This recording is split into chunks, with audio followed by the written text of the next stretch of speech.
Kejari Musirawas netap kedua wong sebagai tersangka juru kasus dugaan korupsi pengelolaan dana program Permajaan Sawit Rakyat atau PSR tahun 2022 pada koperasi produsen Sugih Jaya Mandiri. Juru perkara ini negara mengalami kerugian mencapai 600 juta rupiah.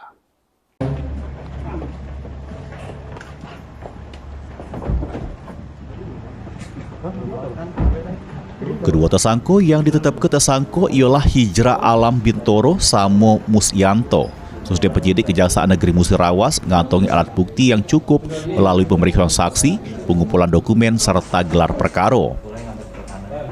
Kasus tersebut bermula pas koperasi produsen Sugih Jaya Mandiri ngaju ke 149 pekebun dari 147 kepala keluarga sebagai calon penerima program PSR.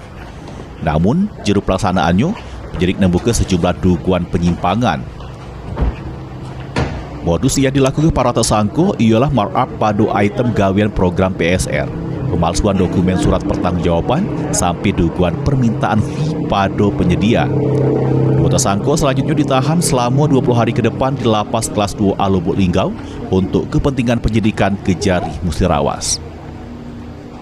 Tim Liputan, PAU TV.